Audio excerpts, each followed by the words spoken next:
Muy buenos días, bienvenidos a La Brújula por Radio La Luna AM 1140.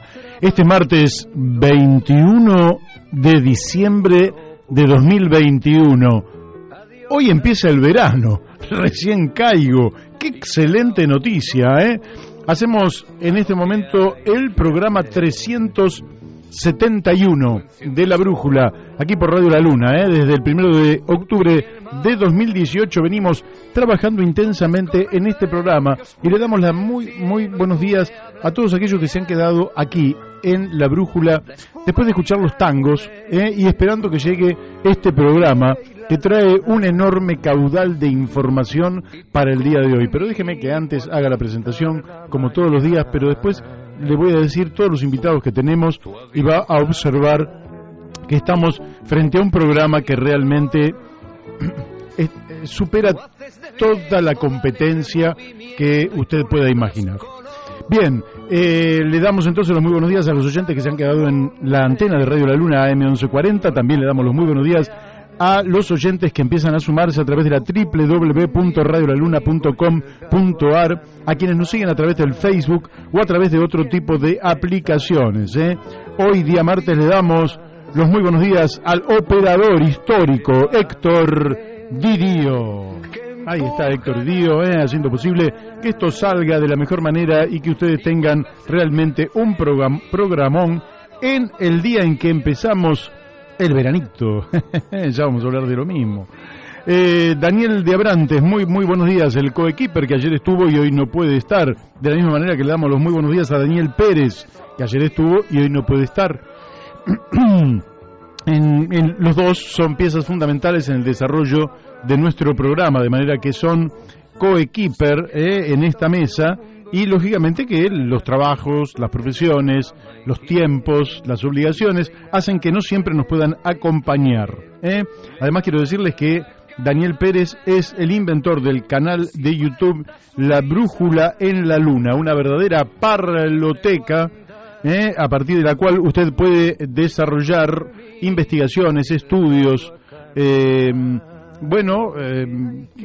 problemas que crea que pueda encontrar su solución en alguna de las palabras que han expresado algunos de los tantos invitados que hemos tenido a lo largo del tiempo y que ya superamos las 1200 entrevistas. De manera que hay una parloteca realmente con una temática realmente espectacular y todo eso es mérito de Daniel Pérez, aunque el mérito de llamarle parloteca le pertenece a quien le damos los muy buenos días, Miguel Pascuale, que está trabajando lógicamente para que el programa pueda continuar durante el 2022, porque ningún programa es sencillo para la gente que trabajamos y que efectivamente no vivimos de empresas que nos estén financiando. Muy por el contrario, tratamos de autofinanciar el programa de manera tal de no depender absolutamente de nadie y que eso nos permita tener libertad absoluta a la hora de, por ejemplo, confrontar con petroleras, mineras o alimenticias o laboratorios de agrotóxicos o lo que fuera, porque somos personas libres, con total libertad de decir lo que querramos y de invitar a quien nosotros queremos.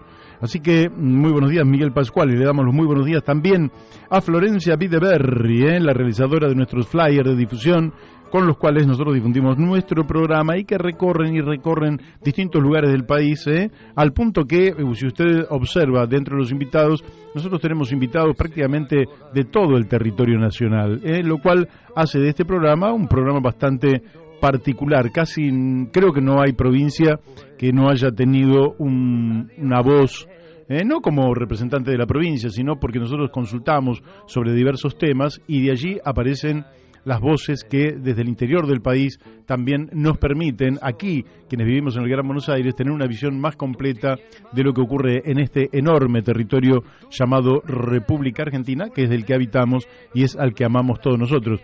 De hecho, en el día de hoy vamos a tener a alguien que es de Paraná, Entre Ríos, alguien que es de Esquel, Chubut, alguien que es de aquí del Gran Buenos Aires y alguien de La Plata.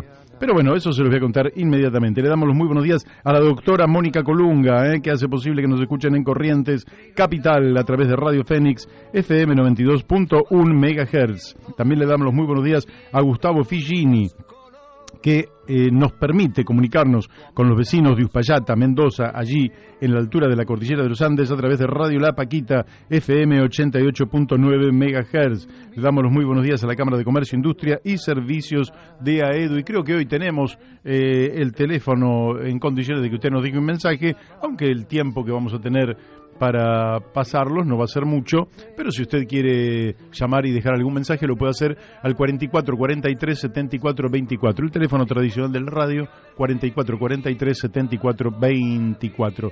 Y entonces paso a comunicarles, antes de comunicarles le quiero decir que la temperatura aquí en el Palomar, oeste del Gran Buenos Aires, apenas 10 cuadras del Hospital Posadas, la temperatura actual es de 26 grados centígrados. Las probabilidades de precipitaciones han descendido a la mínima expresión. Algunos dicen que durante la noche algo ha llovido. Lo dudo. Por lo menos en algunas zonas no he visto ninguna señal de que haya llovido, pero en todo caso los anuncios de ayer acerca de las intensas lluvias que íbamos a tener durante la noche fallaron. El pronóstico más o menos acierta, pero también falla muchísimo. Lo cierto es que ahora las probabilidades de lluvia han descendido a la mínima expresión, la humedad actual es del 64%, el viento corre a 23 kilómetros por hora. Este es el último pronóstico del servicio meteorológico. Bueno, sigo entonces, vamos al programa de hoy. Hoy vamos a tener a Luis Laferriere. Luis Laferriere es doctor, es profesor universitario, y vamos a estar hablando con él básicamente sobre el acuerdo con el Fondo Monetario Internacional. ¿Por qué? Porque él ha escrito un extenso documento y creo que es de interés político, porque se dicen muchas cosas, leo en los medios de comunicación un montón de cosas, y no todas ellas son del todo adecuadas ni correctas. De manera que conviene correr el velo de lo que se dice y mirar un poquito en la profundidad para entender de qué se trata lo que se viene. Después vamos a estar hablando con Cristina Julia Tití Agüero, que es licenciada en Ciencias Ambientales, vive en Esquel y es integrante de No a la Mina en Esquel. ¿Cómo no hablar con Cristina Julia Agüero cuando en realidad lo que ha ocurrido en Chubut ha conmocionado a toda la Argentina? Y si no lo ha hecho más es porque también en la Argentina ocurren otro tipo de noticias, pero el impacto nacional que ha tenido e incluso internacional que ha tenido la pueblada de Chubut es sumamente importante. Después vamos a estar hablando con Alfredo Grande, es psiquiatra, psicólogo, médico, por un montón de temas que tienen que ver con el recordatorio del 19 y 20 de diciembre del 2001. Le vamos a preguntar a Alfredo Grande sobre el que se vayan todos. Y finalmente vamos a estar hablando con Carlos Méndez, que en estos 2 años y pico que tenemos en contacto con nuestros amigos informándonos sobre la situación de Chile, creo que hoy, con el triunfo de Gabriel Boric, trae la información más sustancial en más de 2 años de diálogo con Carlos Méndez. Pero, como les dije, el primer invitado iba a ser Luis Laferriere, y ya le damos los muy buenos días a Luis Laferriere. Luis, ¿cómo te va? Hola Mario, bueno, un gustazo como siempre poder charlar con vos, la verdad que es un honor para mí participar en tu programa que lleva gente tan polenta y bueno, obviamente sabes cómo me siento, que vos también me invites, ¿no? Bueno, yo te agradezco muchísimo. Nosotros tratamos de dar humildemente un servicio del cual están privados, los medios privados de comunicación y muchas veces también los medios oficiales de comunicación. Unos porque dependen de la pauta publicitaria y entonces no quieren enojarse con nadie, y otros porque responden lógicamente a los lineamientos del gobierno. Entonces nosotros tratamos de suplir, junto a otra gente que probablemente esté haciendo lo mismo, esa franja que no está ni en los medios comerciales de comunicación, esos medios que han desinformado a lo largo del tiempo, y tampoco estar dentro de un oficialismo acrítico que lógicamente que al recibir del propio Estado y del propio gobierno sus salarios, lógicamente no lo critican. Entonces, nosotros nos situamos en una zona de realmente del difícil periodismo independiente, aunque yo no soy un periodista independiente, Luis, porque yo soy militante del Partido Socialista Argentino, del Partido Socialista Auténtico, desde hace 50 años, y mal haría en pretenderme ser un apolítico. Mi mirada es una mirada particular dentro de la democracia, respeto lógicamente el resto de las miradas, pero en general a los que invito a este programa, los que invitamos nosotros, porque somos un equipo, son miembros quizás de otras fuerzas políticas, de otras miradas, pero que tenemos una afinidad común, que básicamente es la defensa de nuestros compatriotas, de los seres humanos en general y del ambiente, y que pretendemos para unos y otros una vida sana y una vida con dignidad. Y a veces es lo que sentimos que se pierde en la Argentina, y en gran medida, empiezo por esto último que dije, te preguntaría de la siguiente manera: si en el llamado acuerdo con el Fondo Monetario Internacional, Argentina no vuelve a perder otra vez una cuota de dignidad. Sí, Mario, sí, comparto lo que vos señalás. Para mí es una gran preocupación que se pudiera avanzar en ese acuerdo, que en realidad ya se está implementando de facto, ¿no es cierto? Porque el acuerdo significa que Argentina entrega recursos valiosísimos que le ha costado sangre, sudor y lágrimas conseguirlo, las divisas, y sigue pagando religiosamente por una deuda fraudulenta que nunca debió, pero que la pagó más de 10 veces y que cada vez debe más.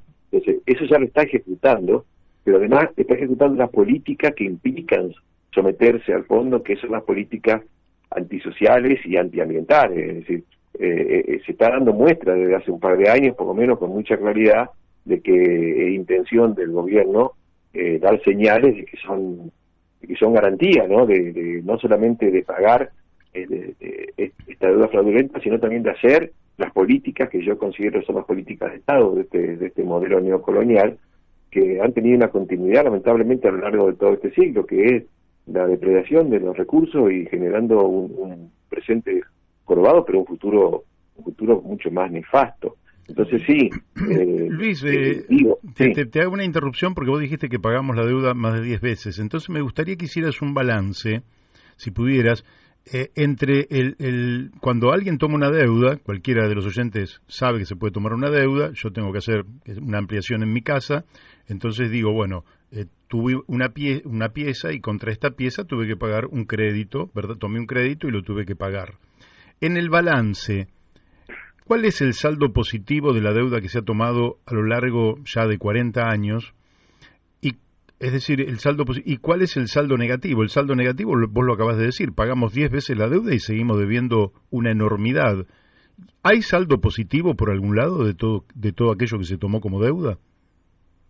Mira, la Argentina, son datos, digamos, que se conocen, pero a veces conviene refrescarlo, ¿no es cierto? Debía alrededor de 7.500 millones de dólares cuando se inicia la dictadura, en el 76, y terminó con 44.300 millones de dólares más o menos en el 83. Es decir, multiplicó varias veces su deuda, pero no llegó en absoluto para mejoras en las condiciones económicas ni sociales. Es decir, fue una deuda que, bueno, después ese ciudadano común, pero tan poco común que fue Alejandro Olmos, tuvo que él presentarse ante la justicia para denunciar esta deuda fraudulenta, y bueno, a lo largo de 18 años, ¿no? Demoró para finalmente el juez determinar que sí, que era una deuda ilícita y fraudulenta, por lo tanto no debíamos, y la pagamos, y la empezamos a pagar, y en ese momento saltó a 44.000 millones de dólares, y desde entonces hasta ahora más de 400.000 millones de dólares se han pagado, es decir, nos pagamos 10 veces a lo que no debimos, y debemos más de 350.000 millones, es decir, es una estrategia, es una herramienta que utiliza el poder económico para someter al pueblo, porque nunca lo vio. Es decir, esa deuda, además de ser fraudulenta, es decir, atacada judicialmente, además, desde el punto de vista, digamos, del consenso mundial sobre lo que es la teoría de la deuda odiosa, está aceptado en el mundo de que un país que se endeuda, y esa deuda los gobiernos la usan para cualquier fin menos para beneficio de la sociedad, y los acreedores le prestan sabiendo que ese es el destino, esa deuda se puede ser declarada odiosa por el Estado, por el gobierno y no pagarse. Es decir, que tengo mucho elemento para decir no se paga, y se pagó muchísimo más. Es decir, una estrategia, una herramienta para mantener sometido, pero no hubo beneficios concretos para ningún sector de la sociedad. Es decir, eso es lo más grave, es decir, cuando uno toma deuda, decir, bueno, sí, me endeudé demasiado, agrandé mi casa, pero ahora no puedo pagar, algo que debería ser contemplado por el sistema a favor del deudor, porque es la parte más débil, porque además, voy a decirte un ejemplo, ¿no? Un banco que presta, el banco presta el dinero el banco crea dinero de la nada. Claro. Los banqueros piden mucho más dinero que el Estado, de la nada, y cobran sin hacer nada. Es decir, es una estafa, yo creo que es la actividad más repudiable que tiene que haber en la economía que vivimos. Pero aún así, en este caso, ni siquiera recibió ningún sector de la sociedad el beneficio. Y bueno, si vemos el proceso más cercano, quedó claro en la evidencia del gobierno anterior que hubo un salto en el endeudamiento, que fue todo para financiar fuga de capital. Es decir, los grandes especuladores que ganaron prestando en el Banco Central, las grandes corporaciones que ganan nada más que con el beneficio de la inflación, esa ganancia se la llevan afuera. Lo que pasa es que ganan en pesos y no pueden llevarse los pesos afuera, entonces tienen que llevarse en dólares, y para eso sí está el Estado que tanto critican, el Estado que consigue esos dólares para que los especuladores se los lleven, pero después tiene que pagar el pueblo, esa fiesta de la cual nunca participó y nunca recibió nada. Es decir, es una locura esto, pero... O sea que nosotros, si lo pudiéramos graficar, y perdóname que te interrumpa, ¿sí? Pero si lo pudiéramos graficar, podríamos ir y pararnos frente a cualquier hospital de la Argentina y decir, este hospital no se construyó con deuda externa. También lo podríamos hacer frente a cualquier escuela, pero sí podríamos ir, en cambio, a un paraíso fiscal y decir, en este paraíso fiscal debe haber plata de los argentinos porque los argentinos son el tercer grupo nacional en fuga de capitales. Sí, son rusos, británicos y argentinos. Exacto.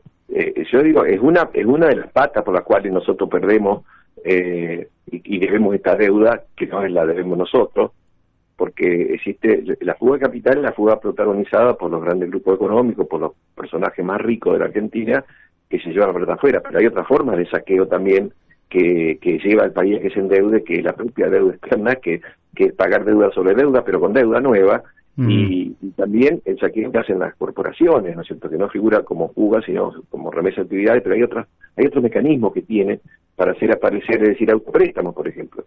Es decir, gran parte de los dólares que se ven, que tiene que venderle el Estado a la grande empresa, para que supuestamente al dólar oficial, o sea, el más barato, ¿no es cierto?, para que esas empresas paguen sus deudas ¿con quién? Con su casa matrices. Es decir, es absurdo, o sea, ellos tienen el dólar barato para fugar. Es decir, hay distintas formas, no solamente la fuga esa que vos señalás y que hoy ya significa más de 450.000 millones de dólares, sino que hay distintas formas de saqueo. La otra forma típica, que es un poco la que nos moviliza en estos últimos días, es la que se dio a través del Fondo Monetario Internacional, ¿no es cierto?, que es fraudulenta por el lado que uno lo mire, y que es increíble que la mayoría de los medios no vaya debajo de la superficie a señalar esta locura, ¿no? Claro. Ahora, quiere decir que estamos sometidos a un saqueo y uno de los ductos de ese saqueo, vos lo acabas de mencionar, es el sistema financiero. Hay un diputado de Jujuy, no me acuerdo si se llama Fernández de apellido, del oficialismo, que planteó la nacionalización de la banca o algo por el estilo. Yo lo quise entrevistar, tomé contacto con él, pero él, viendo que tanto la bancada oficialista como la opositora se lo querían comer, no me dio la entrevista y no terminé por saber si era nacionalización de los depósitos bancarios, si era... En fin, no terminé de saber. ¿Vos qué creés que habría que hacer en términos del sistema financiero y la banca en la Argentina?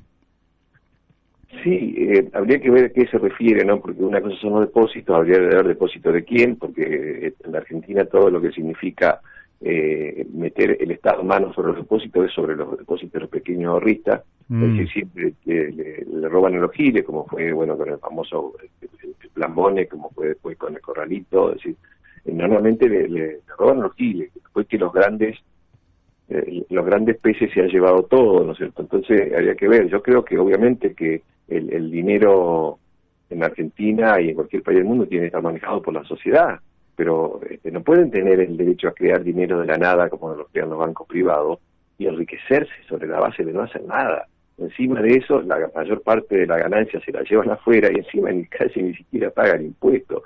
Es una locura. Entonces, que obviamente sí, debe ser la sociedad quien desarrolle mecanismos para que el dinero realmente tenga un destino que sea en beneficio, digamos, de la situación económica y de las condiciones sociales. Por supuesto que no debe ser manejado por los mismos corruptos que nos vienen gobernando, porque un poco no sería un cambio muy importante, ¿no? Uh-huh. Pero eso requiere otras formas de desarrollar otras formas de gestión, donde tiene que haber indefectiblemente cada vez mayor participación de la sociedad, de los involucrados, ¿no es cierto? En el caso de los bancos, de los trabajadores, en el caso de los bancos de los usuarios, en el caso de la sociedad también tenga herramientas para generar un control adecuado y un manejo transparente, porque si no, por eso lo hecho de decir esto es del Estado, no cambia mucho. El YPF fue comprada por el Estado en la mitad, ¿no es cierto? 50%, 71%, pero sigue siendo un instrumento de las corporaciones petroleras, sigue estando para justamente garantizó el ingreso del fracking en Argentina, garantizó negocios fabulosos con Chevron y después con otras empresas. Todo depende de qué condiciones se hace, porque si no, si se recetas muy genéricas sin demasiado detalle, pueden dar lugar a muchas cosas, ¿no?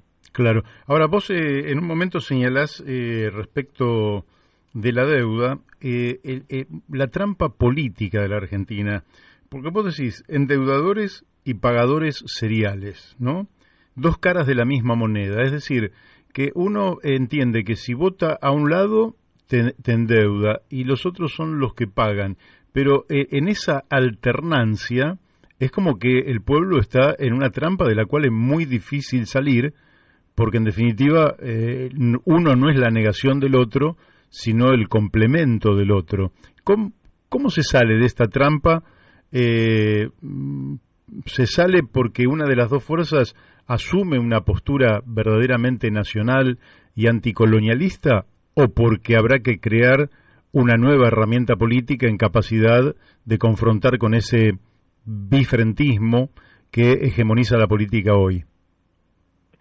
En mi opinión personal, desde que culmina la profunda crisis de fines de siglo, que es un poco el acta de función del modelo ISI que estuvo vigente hasta mediados de los 70 y entró en una profunda crisis hasta que la dictadura lo vivió de muerte y el menemismo lo terminó de destruir y gestó un nuevo modelo, ¿no es cierto? Ese nuevo modelo es el que se ha desplegado después de la crisis del 2002 y ha sido acompañado por políticas de Estado que no han sido modificadas, sino que han sido mantenidas por los distintos gobiernos, más allá de lo que parece, ¿no es cierto?, como oficialismo de oposición y después al revés, pero más allá de todas las supuestas peleas, ¿no es cierto?, que hay, no han tocado nada de los mecanismos básicos de este modelo neocolonial, ¿no es cierto? Entonces uno lo que ve es que hay una continuidad esencial de esas políticas que tiene como características centrales, apelar al desarrollo del extractivismo depredador, es decir, de que la actividad más importante, que no se detiene nunca ni con la medida más dura de la pandemia, las actividades esenciales llamadas entre comillas, son la megaminería, los agronegocios, el uso, la aplicación masiva de agrotóxicos para la monoproducción de transgénicos, el fracking.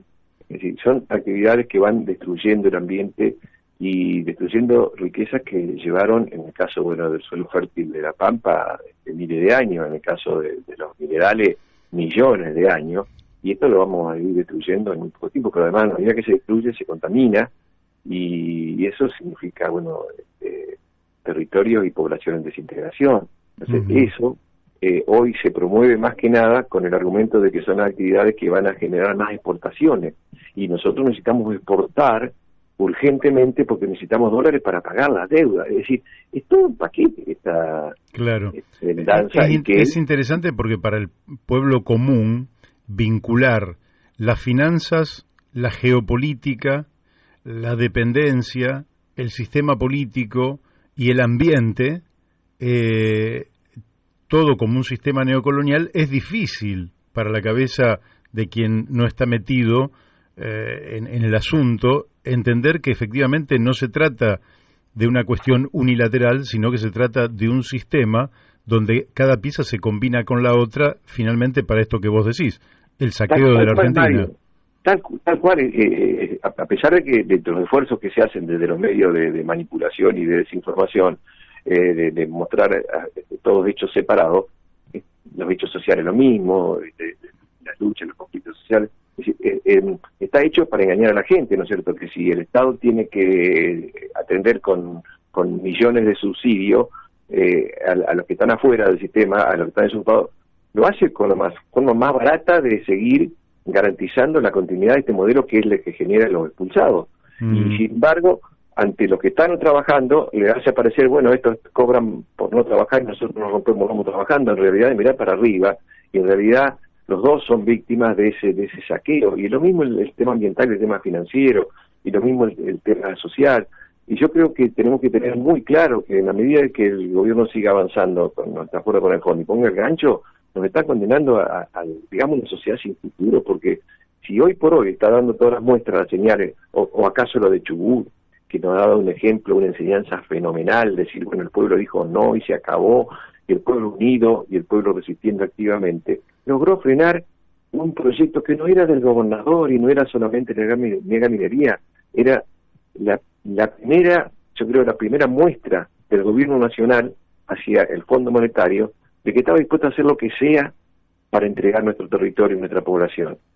Y esto ha sido una lucha ejemplar. Yo creo que ojalá y tengamos que seguir manteniendo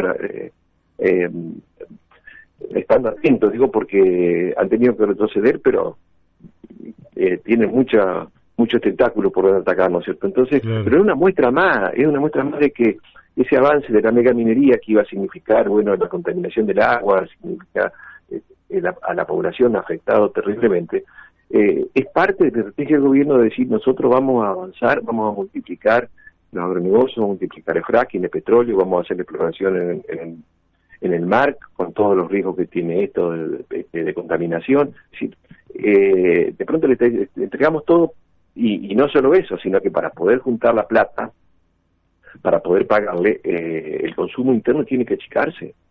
El consumo interno tiene que achicarse significa que tiene que haber todavía mucho más sacrificio en la mayoría. ¿Para qué? Y porque de esa manera vamos a tener menos importación y van a querer más saldos exportables. Entonces, bueno, comeremos menos carne, venderemos más carne afuera, usaremos menos combustible porque tenemos que exportar más petróleo. ¿Todo para qué? Para conseguir dólares, ¿para qué? Para pagar una deuda fraudulenta, es decir, todo vinculado. Y uno ve las noticias todos los días.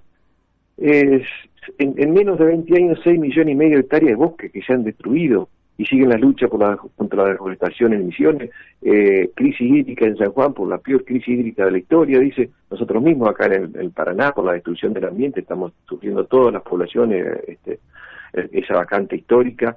Es decir, hay situaciones que van a ser en algún momento irreversibles y no tomamos conciencia de que tenemos que frenar a tiempo, y todo está vinculado, como vos bien decís, y tenemos que hacer esfuerzo, ¿no?, para que se entienda de que esto es un modelo, un proyecto donde nosotros somos vistos como territorio rico para ser depredado y la población que está arriba está de más, ¿no es cierto? Claro.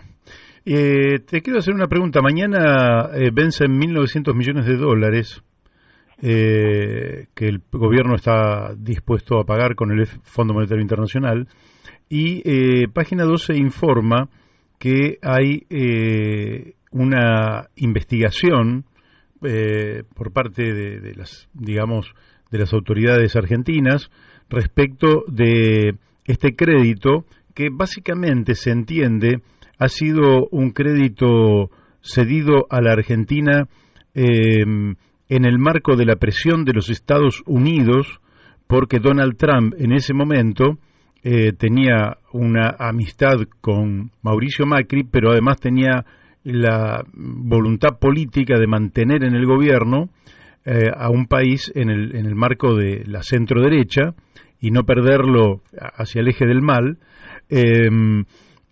y entonces la naturaleza política de ese crédito quedaría a la luz detrás de esta investigación.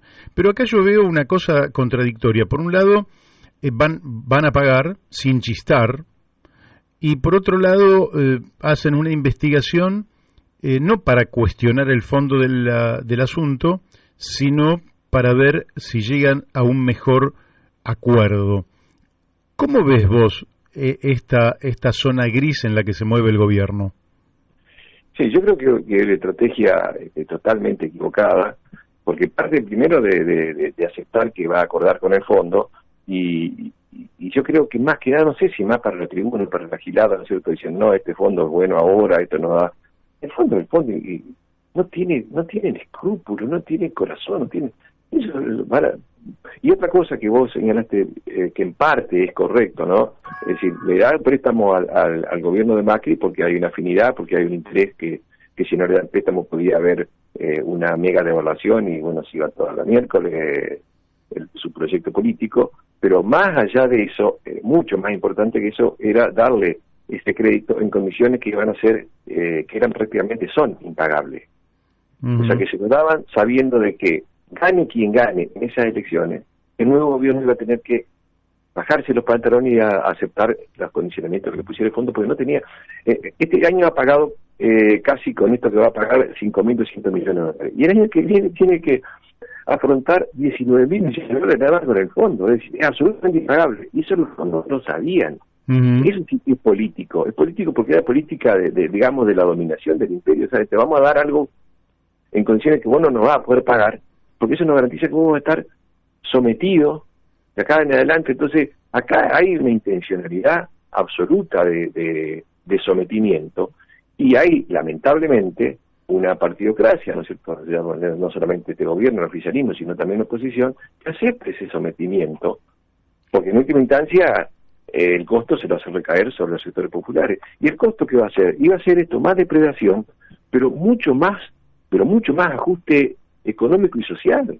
Ya están hablando de que tienen que actualizar las tarifas de los servicios públicos, ya están hablando de que van a reducir los subsidios para los trenes y los colectivos, es decir, va a aumentar eso en medio de los aumentos de precios de los alimentos, en medio del deterioro enorme de los salarios de los haberes jubilados, y el proyecto hoy, si sigue firmando en el fondo, y si siguen en este rumbo, es que va a ser mucho, pero no va a ser más de lo mismo, va a ser mucho peor de lo mismo. Por eso es importante llamar la atención y ver cómo la sociedad empieza a sacudirse, a comprender y, bueno, a seguir un poco el ejemplo del pueblo de Chubut, ¿no es cierto? Unido y movilizado, yo creo que no van a ser vencidos. Luis, te hago la última pregunta porque casi, por un lado, por falta de tiempo, si no seguiríamos charlando, pero tengo después otra invitada justamente de Chubut, de alguien que milita en No a la Mina en Esquel, pero yo tengo aquí un pronóstico, podríamos decir, de Goldman Sachs, donde dice que se espera que la economía argentina enfrente vientos en contra. Bueno, ellos dicen debido a la acumulación de desequilibrios macroeconómicos y financieros y microdistorsiones crecientes y asignación ineficiente de recursos. Más allá de los aspectos técnicos que son de imposible transmisión a través de la radio, yo te pregunto, para el año 2022 y 2023, ¿ves una economía en situación de expansión o una economía que va a seguir estancada? Mario, que sí, muy breve, vos tenés muchos otros entrevistados. Es imposible de predecir, porque en la medida de que logre el poder económico a través de este gobierno y de la oposición, ¿no es cierto?, imponer sus objetivos, lamentablemente va a ser terrible, y más allá de que pueda mostrar un aumento del PBI, el aumento del PBI puede venir porque aumentaron las exportaciones. Claro. Porque si nosotros de golpe dejamos de consumir carne, dejamos de usar nafta, dejamos de tener un servicio público, dejamos de comer pan y exportamos el trigo a Brasil, la soja a China, la carne a China, es decir, puede aumentar la exportación, puede haber crecimiento del PBI, pero ¿eso qué puede significar también? Puede significar un tremendo deterioro de las condiciones sociales. O sea, todo depende de lo que, obviamente está claro lo que quiere hacer el poder, que según ellos son desequilibrios económicos, pero en realidad son macro desequilibrios ambientales y sociales, más que nada, ¿no es cierto? Es lo que la sociedad logre generar, ¿no es cierto?, como respuesta para que no siga avanzando esto, pero es un final que no se puede predecir. Muy bien. Bueno, Luis, seguramente por este año ya no nos volveremos a comunicar a través de este medio, así que te deseo felices fiestas y que empieces muy bien el año 2022. Muchas gracias, Mario. Ojalá mucho éxito y ojalá siempre sigas con ese programa. Te felicito. Muchísimas gracias. Bueno, ustedes lo han escuchado, hemos hablado con Luis Laferriere. Bien, bueno, o Laferrier. Me llegan unos cuantos mensajes, les agradezco a todos. No sé si quien quiera el documento de Luis Laferriere, yo se lo puedo enviar. Se titula Acuerdo con el FMI, afianzar y profundizar la destrucción social. Lamentablemente, yo creo que más que acuerdos son sumisiones, son agachadas, son, digamos, impotencia de los gobiernos para afrontar el desafío de plantear las cosas de una manera distinta a la que nos imponen. Pero bueno, esto lo vamos a seguir en otro momento. Ahora vamos a estar hablando ya en un ratito con Claudia Agüero, Cristina Julia Agüero. Cristina Julia Agüero, es licenciada en Ciencias Ambientales, integrante de No a la Mina en Esquel. Bueno, sí, creo que el diputado que había planteado la nacionalización de los depósitos bancarios es José Luis Martiarena, del Frente de Todos. Vamos a ver si en algún momento el hombre se decide hablar y nos cuenta qué es lo que estaba pensando al momento de presentar este proyecto, que lógicamente afectaba una de las columnas centrales del deterioro de la Argentina, que es el manejo financiero, la vieja ley de entidades financieras, y que ni oficialistas ni opositores le dieron crédito para discutirlo, porque usted, frente a un proyecto de ley, bueno, le puede dar cabida para que en la comisión se discuta y después o bien lo corrige o bien lo desecha, pero de todas formas se debate. Acá ni siquiera hubo este espacio para el debate. Bueno, vamos a ir a un temita musical muy muy breve y vamos a tratar de comunicarnos con Cristina Julia Agüero. Bueno, seguimos aquí en La Brújula. No nos podemos comunicar seguramente porque está en plena efervescencia el tema de la minería a cielo abierto allí en Chubut, donde hemos visto idas y vueltas por parte de la legislatura y por parte del propio gobierno de la provincia, donde efectivamente mandaron una ley de rezonificación a partir de la cual se empezaba a habilitar la posibilidad de la explotación de la minería a cielo abierto, que como ya lo hemos dejado claro en este programa a través de muchísimos participantes, es una minería de saqueo, donde ayer lo hablábamos justamente con León de allí de Andalgalá, donde se da la situación de que no solo se llevan el 100% de, por ejemplo, allí en la zona de Catamarca extraían 56 minerales, de los cuales solo denunciaban 3 minerales, es decir, que contrabandeaban, y esto está todo documentado, esto fue probado en sede judicial, esto no son habladurías, contrabandeaban 53 minerales que se los llevaban sin pagar absolutamente nada, pero por aquellos 3 minerales que sí se llevaban y sí los declaraban, básicamente el oro, el cobre y la plata, bueno, de esos 3 minerales tampoco pagaban absolutamente nada. Y como a través de las leyes que había creado el menemismo hay un resarcimiento de diversos órdenes a las mineras, el resultado daba que nosotros terminábamos pagándole a las mineras para que se lleven nuestras riquezas. Es decir, el escenario más tremendo. Pero no solo se llevan nuestras riquezas, sino que además dejan un pasivo ambiental extraordinario. Y ayer en Andalgalá nos decía León Cesenarro, que efectivamente como Andalgalá es una suerte de olla, es un valle, las explosiones de la minería a cielo abierto, levantando una polvareda no solo de partículas de tierra, que sería lo más inofensivo, sino de una enorme cantidad de minerales, se depositarían lógicamente en la superficie de las casas, de las plantas, de los animales, de las personas, generando un verdadero desastre del cual ya se ha vivido una parte y se ha tomado muchas víctimas, aunque esas víctimas nunca son tenidas en cuenta porque son como el costo que hay que pagar por desarrollar una actividad económica. Pero una actividad económica que es de saqueo, que no le queda nada, absolutamente nada de nada a la Argentina.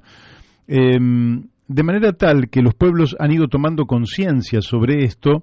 Ayer León Cesenarro nos relataba que a principios de los 90 se había dicho que la minería a cielo abierto iba a significar la creación de 12.000 puestos de trabajo y que Andalgalá, con apenas 15.000 habitantes, no iba a poder cubrir la demanda laboral y que entonces estaban pensando de dónde vendrían tantos trabajadores. Finalmente se crearon 22 puestos de trabajo en Andalgalá. Lógicamente que los pueblos van aprendiendo, se van dando cuenta de que esto es realmente una sumisión de la Argentina, una sumisión colonial, que vaya a saber por qué nos la quieren hacer pagar, si porque tuvimos el atrevimiento de Malvinas, vaya a saber por qué, pero esto es como las deudas de guerra que se le cobran a los estados vencidos. Y en algunos casos esas deudas de guerra han hundido a las naciones y las han llevado a situaciones tremendas. Y creo yo que lo que se está haciendo con la Argentina es algo parecido. Entonces, aquí en Chubut, la legislatura mandó para que realmente se pudiera volver a desarrollar una minería a cielo abierto que es rechazada desde hace mucho tiempo por las poblaciones. Pero como Chubut tiene un solo río, y ese río es la fuente de vida de toda la población, todo el pueblo de Chubut se ha levantado porque la minería a cielo abierto, entre otras cosas, consume muchísima agua, de manera que consume y contamina el agua, consume y contamina las napas inferiores, esos ríos subterráneos por los que transita el agua, y entonces lógicamente mata la principal fuente de vida. Y aunque hubiera mucha agua, yo me opondría igual, pero el asunto es que el río Chubut tiene 50 metros cúbicos por segundo contra 23.000 metros cúbicos por segundo que tiene el río de la Plata. Entonces, esta fuente de vida iba a ser prácticamente aniquilada por una actividad que no les iba a dejar absolutamente nada, ni al pueblo de Chubut, ni a la Argentina. Y lógicamente que hubo una pueblada que espero que todos ustedes la hayan podido observar a través de los grandes medios de comunicación, de la televisión, de la radio, de los diarios, y finalmente el gobernador Arcioni, se disponía, él dijo a suspender, pero en realidad debe derogar esa ley, y él dice que van a hacer una consulta. La consulta que van a hacer es una consulta que van a pensar mucho a ver cómo presentan la pregunta, porque en realidad la pueblada ha mostrado que la inmensa mayoría del pueblo de Chubut está en contra de contaminar el agua, está en contra de este tipo de minería, y que por tanto no hay ninguna consulta para hacer. Pero él va a hacer una consulta, y yo creo que las consultas tienen que estar muy bien observadas por el pueblo. ¿Por qué? Porque por ahí a usted le preguntan si querría que mejorara la actividad económica en su zona. Y usted dice, sí, a mí me gustaría que mejorara la actividad económica en mi zona. ¿Y usted estaría dispuesto a hacer algún pequeño sacrificio en pos de tener una mejor situación económica? Y usted dice, bueno, sí, estaría dispuesto a hacer un pequeño sacrificio. Entonces, ellos a través de la manipulación de las preguntas, lo que terminan haciendo es sacando por conclusión que no hay tal oposición, porque eso sería una minoría rebelde, y que en realidad la gente quiere crecimiento económico y estaría dispuesta a hacer algún pequeño sacrificio. Son los ardides de estos canallas que lamentablemente han desprestigiado la política, porque el propio gobernador Arcioni en algún momento ha planteado no a la minería. Y esto es algo que se repite. Para llegar al poder se comprometen con el pueblo a defender el ambiente y a no dar curso a acciones de explotación absolutamente destructivas y contaminantes, y lamentablemente finalmente se dan vuelta y terminan siendo polea de transmisión del poder económico. No sé con quién estoy en contacto. Muy buenos días. Hola, buenos días. Habla Cristina Agüero de la Asamblea de Vecinos y Vecinas Autoconvocados por el No a la Mina, desde acá, desde Rawson. Bueno, Cristina, un gusto. Lástima que no nos pudimos comunicar unos minutos antes, pero me gustaría que nos pudieras comentar cómo está la situación hoy, después de aquella ley que emitió la legislatura de Chubut, la pueblada extraordinaria y ejemplar de los habitantes de Chubut, la marcha atrás del gobierno, y me gustaría que nos dieras un pantallazo sobre la situación actual. Bueno, estamos felices por la derogación de esta ley, que era totalmente inconstitucional, así que estamos muy felices, agotados por esta jornada de días. Ahí te estoy perdiendo. ¿Hola? Hola, te estaba perdiendo la voz. Bien. No, decía que estamos felices, pero a la vez agotados, ¿no? Por estos 6 días de jornadas interrumpidas, de resistencia, de movilizaciones, pero muy felices por el gran triunfo de los vecinos y las vecinas de Chubut. La verdad, muy, muy felices. ¿Y vos pensás que este triunfo es duradero? La verdad es que es un gran triunfo del pueblo chubutense, pero lamentablemente esto genera y toca muchos poderes económicos, ¿no? Y de presiones, incluso hasta el gobierno nacional con el acuerdo con el FMI, a grandes grupos económicos como es el grupo IRSA, y a empresas transnacionales muy poderosas como son Pan American Silver. Es decir que esta derogación de la ley de zonificación minera toca muchísimos intereses, y sabemos que vamos a tener que seguir en la calle y movilizados, porque en cualquier momento van a presionar nuevamente. La verdad que esto dejaría mucho que desear, ya que el pueblo se ha manifestado, y hace 19 años que estamos diciendo no a la megaminería, y ahora rotundamente lo hemos confirmado, ¿no? Que no solo Esquel y algunas localidades de la provincia, sino desde la cordillera al mar no hay licencia social para esta actividad extractiva. Así que bueno, estaremos movilizados y atentos a qué jugada nos tiende este gobernador con el llamado a plebiscito. ¿Cómo pensás? Claro, porque quiere decir que da marcha atrás, pero no se da por vencido. Es decir, a pesar de que él antiguamente se había comprometido con evitar la minería a cielo abierto, hoy aparece de aquel lado. Y no solo aparece de aquel lado, sino que no se da por vencido y plantea el plebiscito. ¿Pensás que puede venir un plebiscito con preguntas que estén manipuladas para confundir a la población?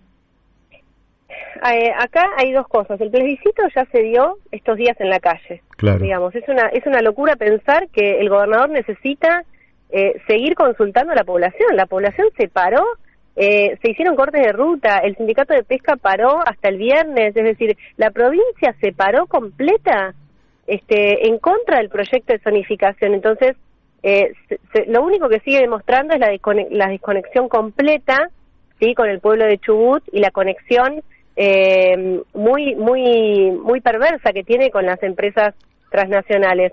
El plebiscito, por supuesto que es una trampa, porque los abogados que asesoran a las asambleas nos están diciendo que este plebiscito provincial legalmente se debería hacer por municipios y por zonas, ¿sí? Es decir que este plebiscito sería un guiño a las empresas transnacionales, ¿sí?, a generar los espacios para que ellas visiten los territorios y generen el lobby, las coimas, ¿no? Intenten sobornar a la población y extorsionen a las poblaciones para conseguir torcer este no a la megaminería. Hace 6 meses que la localidad de Yalalaubat, que es una localidad de 18 familias que se encuentra a 50 kilómetros del proyecto Navidad, está sin agua. Sin agua. 6 meses. ¿Qué pasó en el marco de esta aprobación de la zonificación minera? La empresa visitó la localidad y se ofreció a pagar el monto para la perforación y obtener agua. Esto es una extorsión. Totalmente. Claramente es una extorsión. La empresa Pan American Silver está explorando en la zona, porque lo que está prohibido es la explotación. Y con esa exploración, con esa etapa del desarrollo del proyecto, ¿no? Ya está dejando sin agua a las poblaciones cercanas. Es decir que esto es una trampa. Esto del plebiscito es una trampa que lo vamos a rechazar de forma masiva y contundente si es que el gobernador se atreve a presentarlo. Además, nosotros ya hemos presentado 2 proyectos por iniciativa popular, que son los proyectos de la gente, ¿sí? En donde no solo se prohíbe la megaminería completa, digamos, completa la ley 5001, que es la que tenemos vigente. Abarca más procedimientos, más métodos de explotación y además más químicos y demás sustancias contaminantes. Bien. ¿Y este es el nuevo poder político, el emergente de la última elección allí, el que ha votado esto? Porque es sorprendente, porque siendo esto una causa histórica del pueblo de Chubut y de ustedes en particular, es raro que una nueva legislatura haya, votado esta ley que se entiende que va contra el interés de la mayoría y contra las convicciones de la mayoría. Sí. Bueno, el gobernador Accioni ganó las elecciones diciendo no a la megaminería. ¿Sí? Acá ningún gobierno gana si no dice no a la megaminería. Entonces, en las campañas electorales, o bien no hablan sobre el tema y esconden las posiciones, o abiertamente dicen y mienten que están en contra de la megaminería. Lo que pasa en Chubut es la primera etapa de contaminación que ocurre cuando estas empresas transnacionales ingresan al territorio, ¿no? Es la contaminación institucional y de los funcionarios, claro, de todo el funcionamiento de la política. Acá lo que pasó realmente no sé si existe si existió en otras partes del mundo en relación a lo político. Hubieron consejos deliberantes que declararon personas no gratas a colegas, o sea, es decir, a diputados de su propio espacio político. Es decir, no sé, yo no soy analista política, pero esto no sé cómo lo analizan, digamos. Hubieron votos a favor y en contra de los dos de los espacios políticos que existen en la legislatura, que conforman la legislatura, hubieron tanto para un lado como para otro. O sea después, que alguien puede sospechar que hubo corrupción. Bueno, no hay sospechas, hay certezas. Hay un video en el cual el diputado López sale pidiéndole en un diálogo, se ve con una empresa minera, pidiéndole 100 lucas para hacerse cargo del lobby minero. Esto está en la justicia. El procurador Miquel Arena tiene hace muchos meses esa denuncia y fue confirmada por otra diputada, la diputada Leila Jones, que fue a la justicia y ratificó la denuncia de la circulación de coimas y de sobornos en la legislatura. No sabemos por qué todavía el diputado López sigue votando y levantando la mano para aprobar estos proyectos, ¿no? Un escándalo. La última que te hago, porque me quedé sin tiempo y nos queda un minutito. Ustedes salieron a la calle y hubo represión. De todas maneras, yo tengo la información y me gustaría que vos me la ratifiques, que la jueza penal, doctora Fernanda Rebori, hizo lugar al habeas corpus, a partir del cual ordenó a la policía del Chubut se abstenga de realizar medidas que impliquen limitaciones o amenazas a la libertad ambulatoria del colectivo conformado por los vecinos y vecinas autoconvocados en la asamblea de Esquel, etcétera. ¿Esto es así? ¿Sintieron ustedes en todo caso que el Poder Judicial se ponía del lado del pueblo o no? ¿Cómo es esta información? Sí, por primera vez, desde que se presentó el proyecto de zonificación, la justicia se pone de este lado, del lado de los vecinos, garantizando el libre y el derecho a la protesta, ¿no? Nosotros hemos recurrido a la justicia muchas veces y desde que se presentó el proyecto de zonificación hemos hecho hasta denuncias penales en relación a esto. Y bueno, por primera vez nosotros presentamos este habeas corpus preventivo, pero que se extiende a toda la provincia, es decir, aplica a todas las manifestaciones que se den a lo largo y ancho de la provincia en relación a este proyecto de ley de zonificación minera.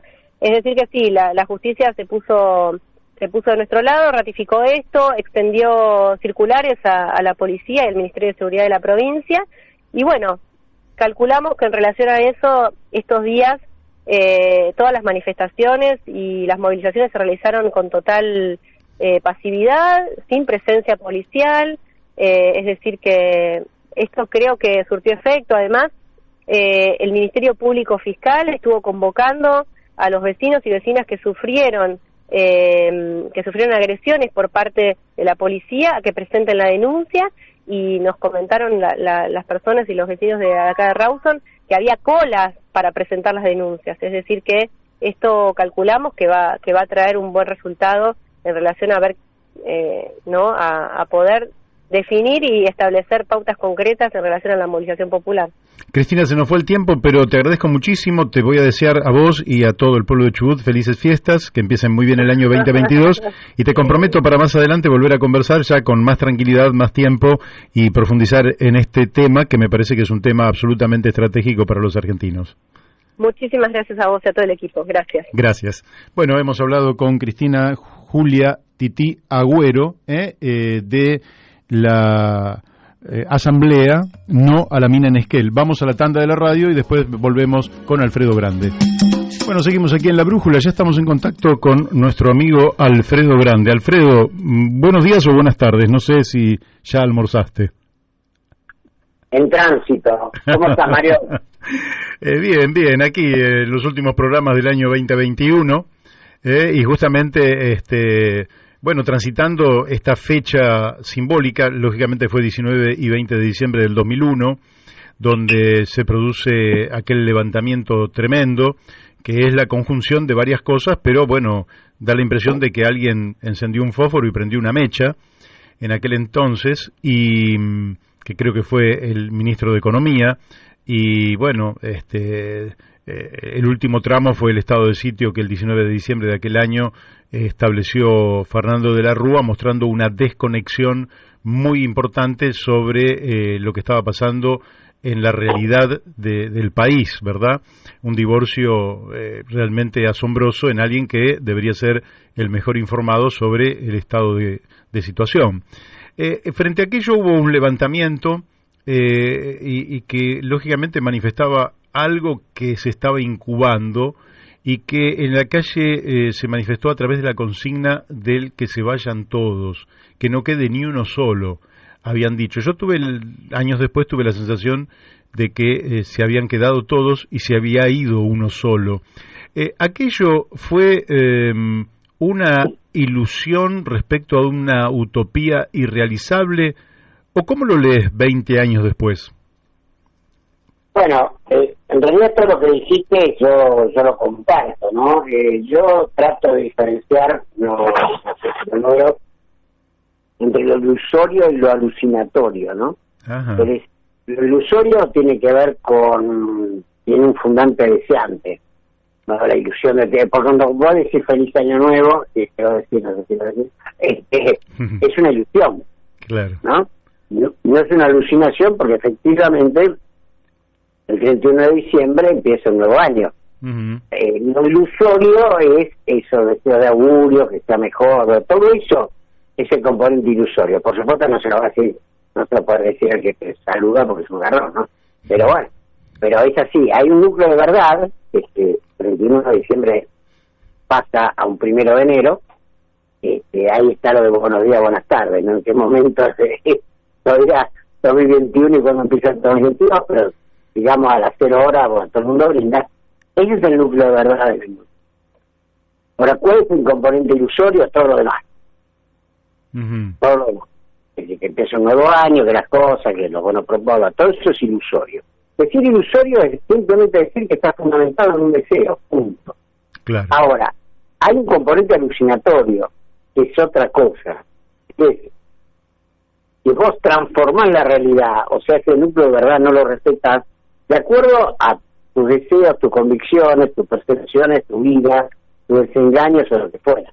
Entonces, de una poblada sacás una situación pre-revolucionaria, ¿no? De un saqueo sacás una situación de expropiación de los bienes, ¿viste? De anulación de la propiedad privada, etcétera, etcétera, ¿no? Eso es muy riesgoso.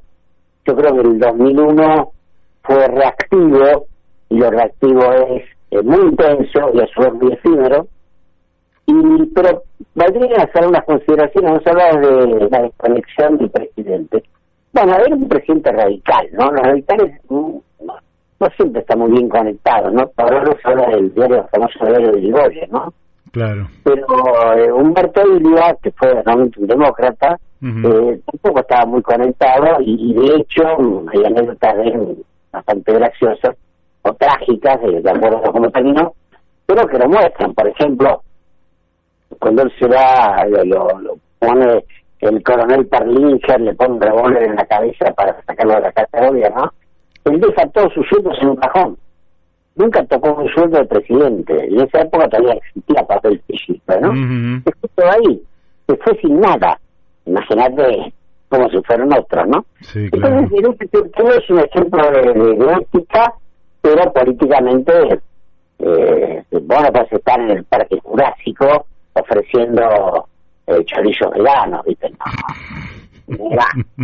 Entonces, desde este lugar, sí, yo creo que de la Rúa, por algo decían chupete, ¿no? Imagínate, ¿no?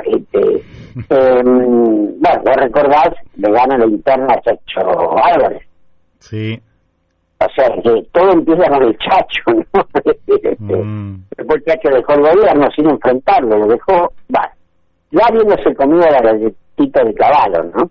Sí, claro, fue un impulsor, Chacho, de que Cavallo volviera al gobierno. Bueno, así que hay que dedicarle un minuto de puteadas al Chacho también, ¿no? Pero en lo específico vos preguntabas, yo creo que fue muy reactivo, hermosamente reactivo, por supuesto. Y luego hay dos hechos que para mí son decisivos, ¿no? Tres. Uno, que a la semana de la huida en helicóptero, después que Ramón Puerta, que es un garca de Misiones muy conocido, de Corrientes, pero que es garca, ¿no? Ocupó brevemente la presidencia. Bueno, es ungido Adolfo Rodríguez. Sí. Duró menos que Cámpora, lo cual ya es un récord, ¿no? Bastante menos. Bastante menos. Cámpora duró 49 días. Tiene un récord, vamos a ver quién se lo gana. Pero vos fíjate, Adolfo Rodríguez, ante un congreso colmado, declara el default y todo el mundo aplaude de pie. Sí.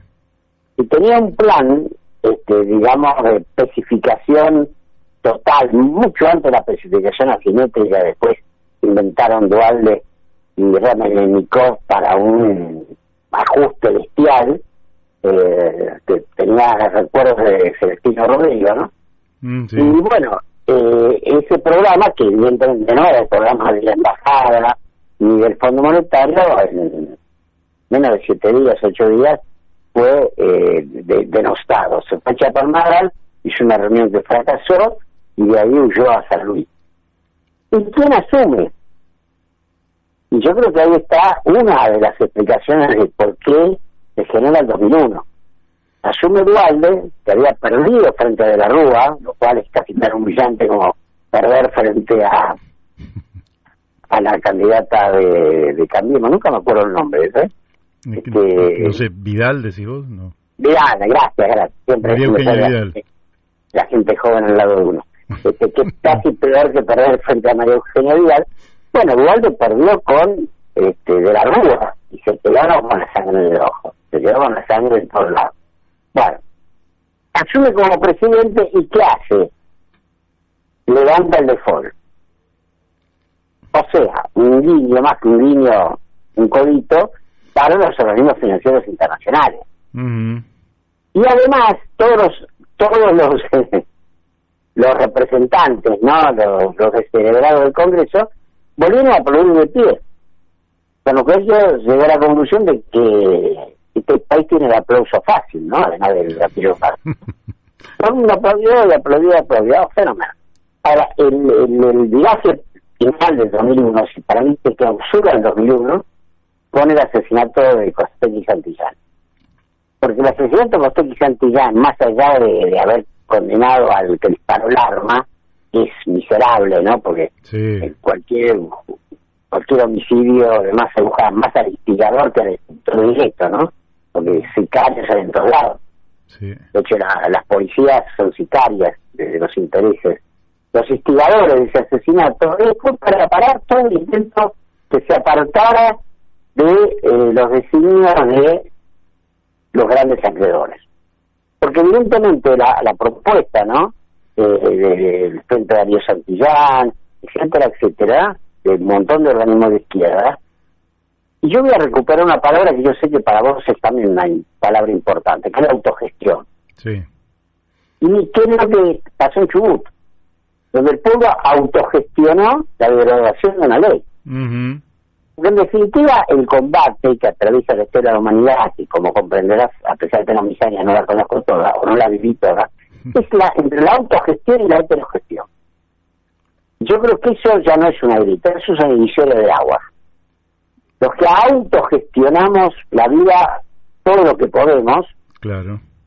Pensemos en la cooperativa integral de Carlos Paz, que fue desalojada de una manera bestial para darle a los habitantes agua podrida por el municipio en una larga prioridad que también habían tenido con las otras, creo. Bueno, la cooperativa integral de Carlos Paz, el agua, al ir más lejos, porque yo tenía capital. O sea, todas las experiencias autogestionarias, que no es lo mismo que fábricas recuperadas, porque algunas fábricas recuperadas fueron recuperadas también de la recuperación y quedaron con un estado patronal, de alguna manera. Bueno, la autogestión es, de alguna manera, la forma para mí más genuina del socialismo. Uh-huh. Claro. Bueno, ahora, eso lamentablemente aparece en forma reactiva. Entonces, imagínate que el tema de la minería en Chubut, lo pongo como analizador, no como ejemplo, Sí. Lo tiene que autogestionar los que viven ahí, nadie más. Porque, digamos, todos esos recursos son de la provincia. O sea, no de la provincia como una abstracción. La provincia son los habitantes de la provincia. Así es. Así es. Sí, así es, pero no es así como se entiende. Porque los estados se constituyen en entes abstractos totalmente desgajados de quienes los constituyen. Y te digo el modo de las monarquías divinas, al modo de esas monarquías. Entonces creo que, bueno, no sé si hay una continuidad directa, no la hay directa, entre el 2001 y el chubutazo. Lo que hay es una continuidad política, histórica, que se marcan en las grandes epopeyas autogestionadas en la historia de la humanidad, que no han sido muchas, tampoco han sido pocas, y algunas fueron triunfantes. Bien. Bueno, interesante todo esto que decís, que desata un montón de puntas. Yo te comento en forma anecdótica una, porque ayer estuvimos hablando de la democracia y justamente por la reunión que hizo Joe Biden, básicamente para atacar a China. China sacó un libro blanco sobre la democracia y uno de los principios que sostiene en ese libro blanco, más allá de otras consideraciones, es que la sustancia de la democracia es que el pueblo es el dueño del país. Y da la impresión de que en la Argentina la democracia se circunscribe al sufragio, pero los dueños del país son otros. Y esos otros pretenden entonces hacer con el país lo que ellos quieren, desoyendo al pueblo, pero bueno, cuando el pueblo sale a la calle realmente hace tronar el escarmiento, como dijo un viejo general. Pero quiero seguir en esta línea. Hoy me tomé el trabajo que yo no lo había visto, pero quizás alguien lo haya hecho antes que yo, pero sumé la edad de todos los muertos de aquel 19 y 20 de diciembre de 2021, lo dividí lógicamente en un ejercicio aritmético, carente de ningún otro valor que no sea la simple matemática, pero me dio que la edad promedio de los muertos de aquel día era de 24 años. ¿Dice algo el hecho de que sea el promedio gente tan joven, con chicos de 13, de 15 años también, que fueron asesinados aquellos días? ¿Qué te dice eso? Bueno, desde mis esquemas, que son un poquito, yo diría, yo abono por la teoría de la simplicidad, no de la complejidad, ¿no? En el tema de la teoría de la simplicidad diría que cuanto más joven sos, menos cultura represora tenés adentro. Claro. Como si fuera una infección, ¿viste? Cuanto más joven sos, vos pensás que la edad promedio de los militantes, de los combatientes, de la guerrilla, era esa más o menos, 20, 22. Claro. A los 30 es viejo, y ahora es el viejo, ¿viste? ¿Qué me dirían hoy? ¿Qué me dirían hoy? No te dirían nada, te ayudaré a cruzar la calle nomás. Mucho más no te diría. Pero realmente es así. Ahora, después hay otros puestos de combate, como puede ser la palabra,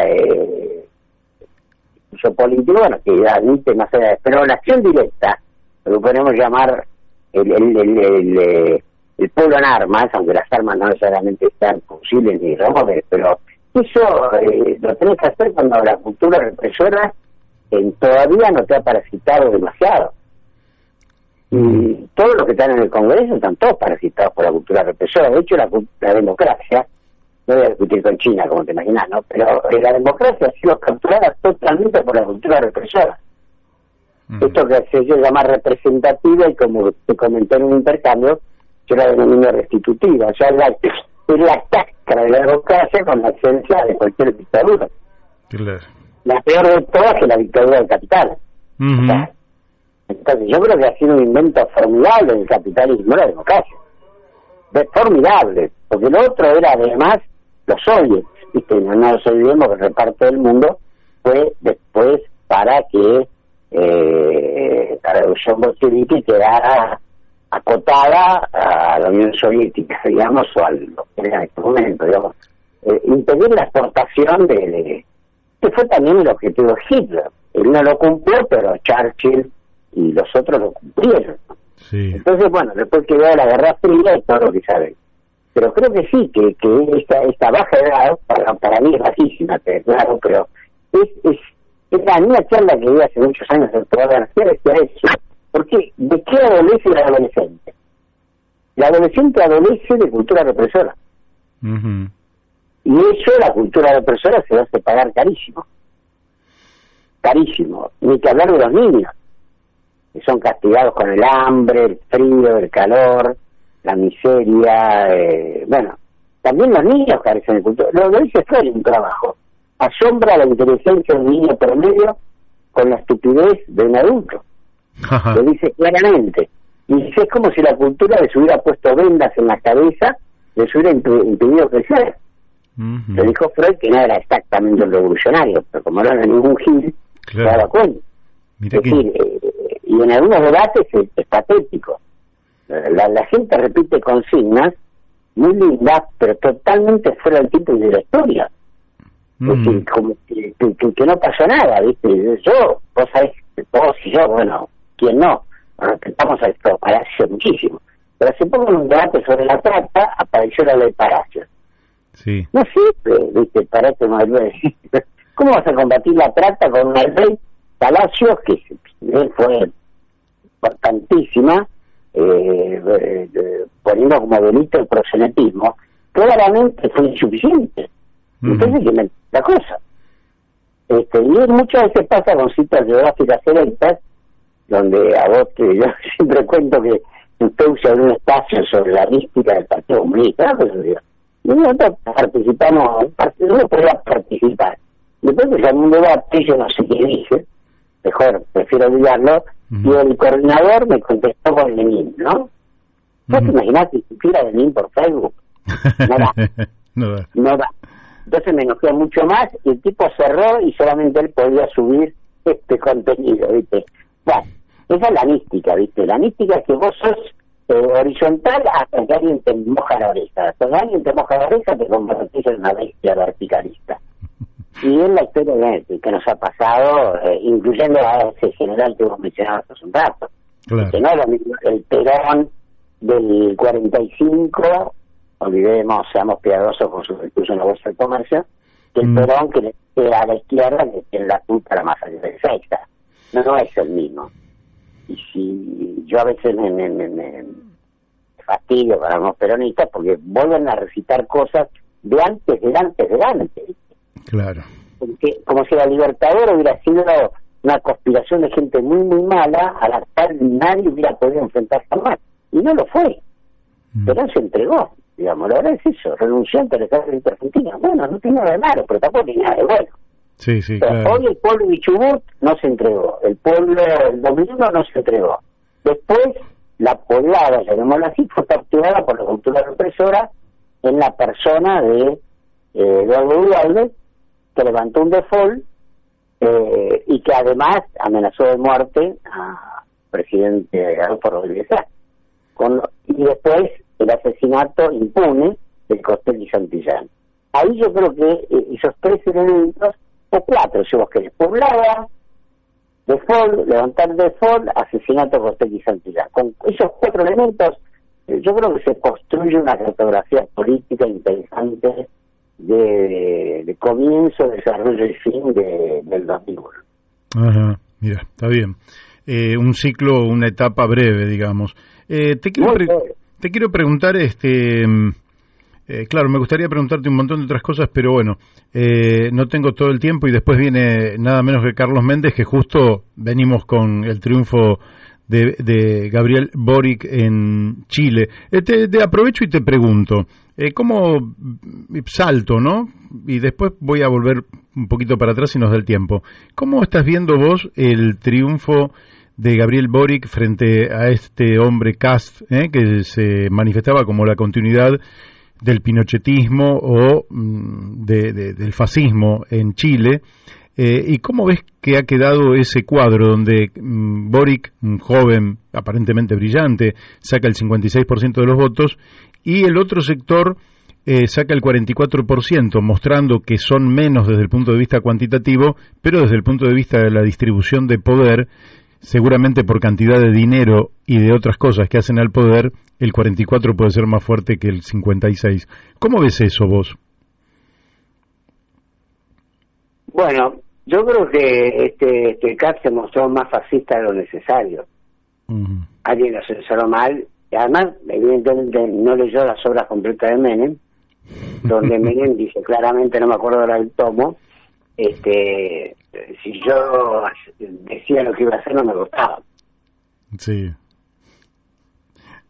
No sé si fue ingenuidad, no creo, pero hay algo sospechoso, digamos. Había que ser muy fascista, muy retrógrado, porque tampoco los pinochetistas de antes son los pinochetistas de ahora, para votarlo acá.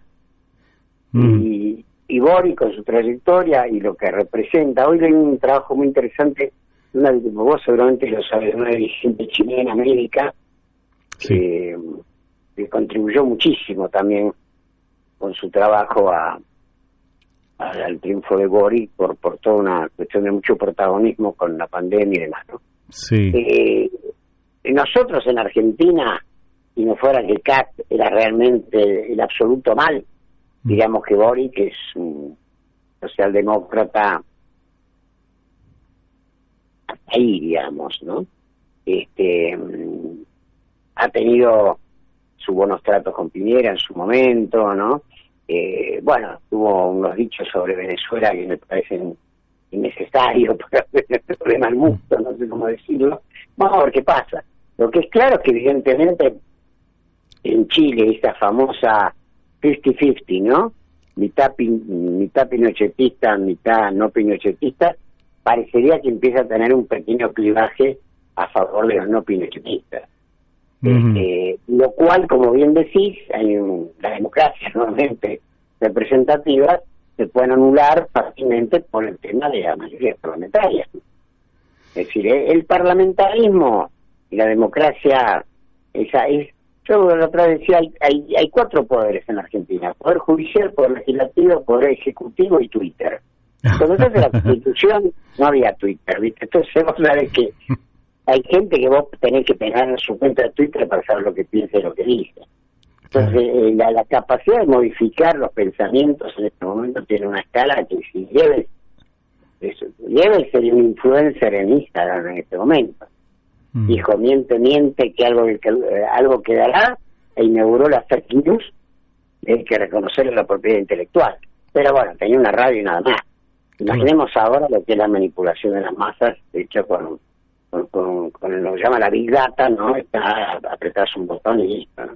Así es. Eso te quería preguntar, porque en realidad el mundo llamado sociedad, con la irrupción de estas nuevas tecnologías, donde efectivamente las redes juegan un papel sustancial, pero algunos piensan las redes, pero vos lo acabas de decir muy bien, las redes como un ámbito donde libremente cada uno de nosotros se comunica y dice lo que piensa, pero en realidad toda esa información que vamos dando va siendo procesada a través del Big Data, que es digamos el procesamiento de grandes cantidades de información. Con esa información que nosotros vamos dando, nos van buscando el perfil en el cual ellos nos pueden situar, y a partir de esa ubicación por el Big Data, nos empiezan a bombardear de manera tal de manipularnos y tratar de orientar nuestra propia voluntad en función de los intereses de quienes manejan esta inteligencia artificial. ¿Cómo ves vos el impacto de estos nuevas tecnologías, sobre todo en los jóvenes, en los niños? Porque efectivamente hay lo que hablábamos de la Rúa, se observa también con muchos chicos, mucha desconexión con la realidad concreta, el ambiente, los amigos, etcétera, y mucha conexión a través del medio tecnológico. ¿Cómo ves que está impactando eso? Bueno, es una pregunta pertinente, profunda y que no resiste mi paradigma de la simplicidad, ¿no? La Big Data son los datos que sacás de los datos. La Big Data sería el dato del dato, ¿no? ¿Qué datos te dan los datos que todo el tiempo se están levantando, ¿no? Y como bien decís, bueno, eso te da perfiles muy determinados. Imagínate a la hora de tendencias como para orientar y reorientar votos. Yo creo que el problema para mí, ¿no? Escasos recursos, soy jubilado, es tener una Big Data de la izquierda, por así decirlo. O sea, putear contra la 5G, la Big Data, la inteligencia artificial. No, para mí el problema no es la inteligencia artificial, el problema es la burbuja natural. O sea, realmente si vos te quedás anquilosado, un poco lo que veíamos antes, en textos necesarios, pero que nadie va a dar su vida en este momento por nada de lo que nosotros podríamos haber dado la vida en los 70, 80 o 60. Entonces, todo el proceso formativo, informativo y demás, orientado por supuesto por las grandes corporaciones. Por ejemplo, te pongo un ejemplito nada más. Paca. ¿No? Muchas veces no lo vi porque ya no tengo edad para pasar. Pero fue un intelecto que yo no sé qué decir. Pero vos ves la televisión. Yo, por ejemplo, un programa como Intratable, que es realmente intratable. Van todos ahí. No es que va a la derecha. No, van todos. Bueno, vos entras en esa lógica, ¿no es cierto? En esa lógica absolutamente marketinera y de farándula.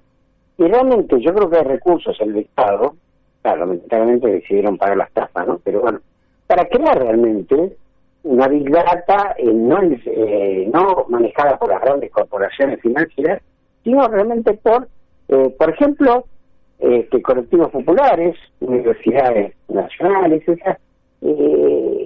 el tema, como siempre, es la propiedad de los medios de producción. La producción hay que producir.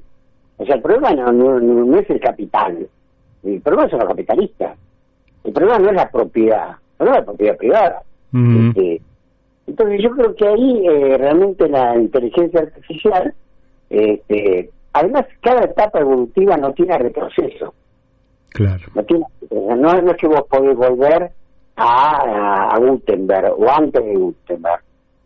Yo creo que estamos en un umbral de una absoluta socialización, por así decirlo, de las fuerzas productivas, un despliegue brutal de las fuerzas productivas, un recambio total de los mecanismos de producción, evidentemente. Fíjate que ahora el problema son dónde vas a enchufar un auto eléctrico, por ejemplo, qué va a hacer la batería de los autos eléctricos, el gran tema del litio, por ejemplo, que es un factor fundamental, y de otros metales pesados. Ya hay metales pesados más resistentes que el acero, artificiales.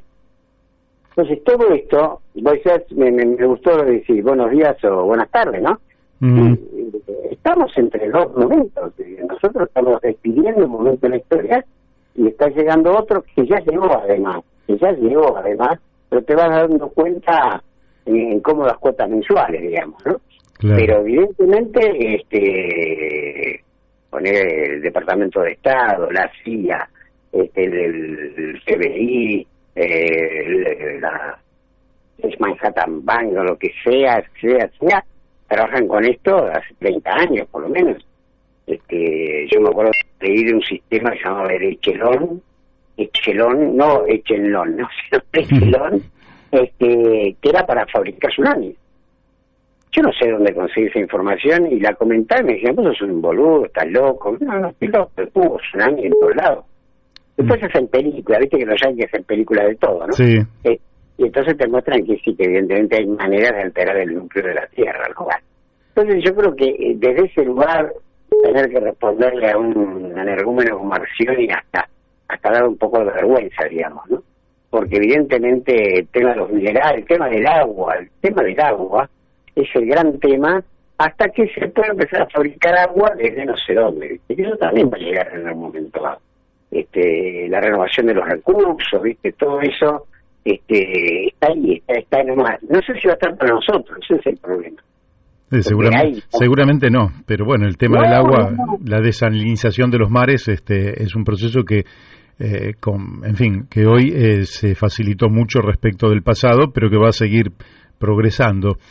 Alfredo, el tiempo se me ha ido, la verdad que siempre es un gusto y alguna vez me gustaría que vinieras por acá, pero no sé si eso será posible el año próximo. ¿Por acá qué es? Y venir acá a la radio. Seguramente es difícil y siempre es mucho más cómodo hacerlo. Mirá, te voy a decir algo que a los oyentes le va a parecer que soy indescelebrado, pero no sé dónde están las radios físicamente. ¿No te gustan? No sé dónde queda, dónde está. Esta radio queda... ¿Conoces el Hospital Posadas? Porque vos sos médico. Sí. Bueno, 10 cuadras al oeste del Hospital Posadas. Pero por favor, más fácil es imposible. Es muy fácil llegar hasta acá, hasta la radio. Así que bueno, pero eso lo arreglaremos en todo caso para el 2022. Por ahora te tengo que despedir, te tengo que mandar un fuerte abrazo, desearte que pases bien las fiestas y que empieces bien el 2022. Cómo no, te mando un fuerte abrazo, Mario, a vos y a todos tus oyentes. Muchísimas gracias. Bueno, ustedes lo han escuchado, siempre con enorme lucidez, inteligencia y súper preparado, Alfredo Grande. Nos ha dicho, entre otras cosas, que no se vuelven a etapas civilizatorias anteriores. Lo que se va incorporando desde el punto de vista tecnológico se va incorporando y ya no se vuelve atrás. Usted fíjese que es muy difícil ver a alguien mirando la televisión en blanco y negro.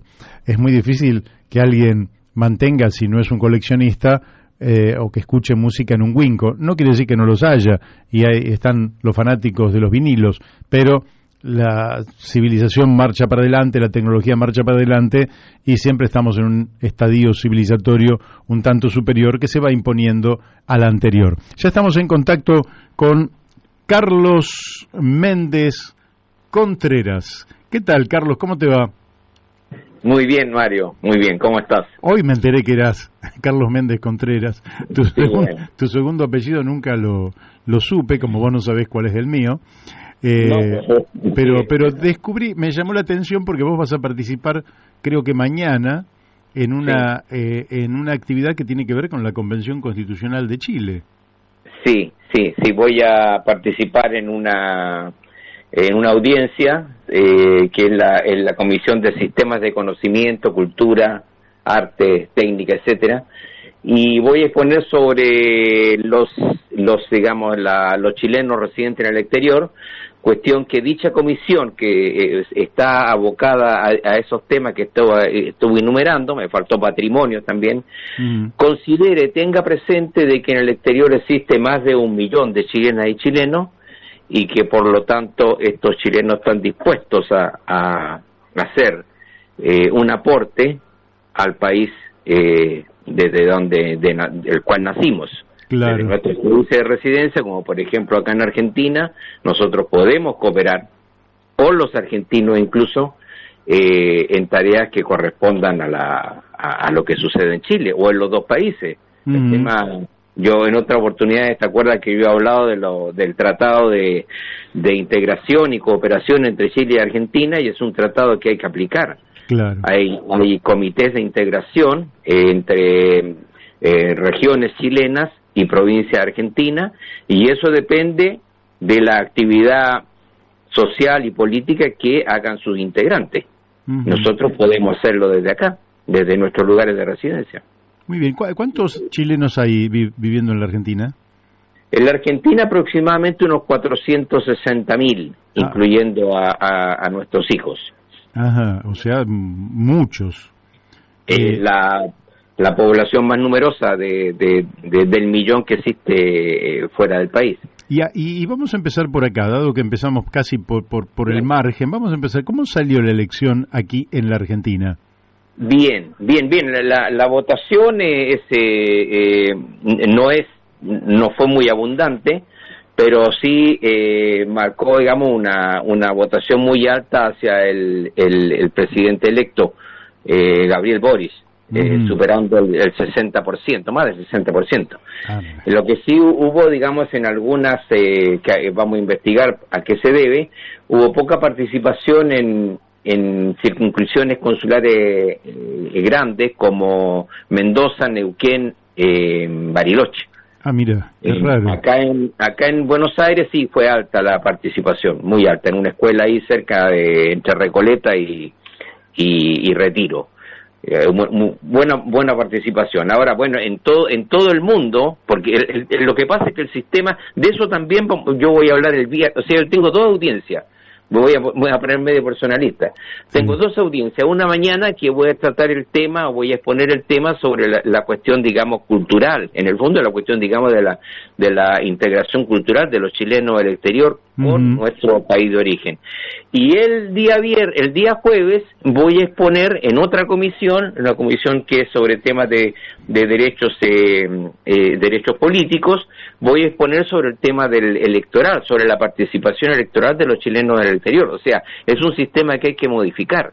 O sea, tal vez es muy bueno para Chile porque hay mucho control, etcétera, etcétera, pero digamos es muy engorroso para nosotros. Piensa tú que nosotros acá en La Plata tenemos que viajar a votar a Buenos Aires, que estamos a 60 kilómetros, pero te coloco el caso, por ejemplo, de compatriotas de Azul o La Barriga, Tandil, que están a 250 kilómetros del consulado de Mar del Plata.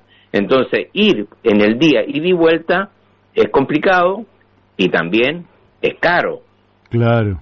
¿Entiendes? No es una cuestión de porque en Chile, digamos, coloca, miren, ese chileno que vive en Japón, sacó la nieve, eso lo vi el domingo, sacó la nieve para poder sacar su auto, con su auto fue al aeropuerto, en el aeropuerto tomó un avión, viajó, en fin, demoró como 7 horas en ir y volver para ir a votar a un determinado lugar de Japón y emitir su voto. Claro, pero votan menos de 100 personas.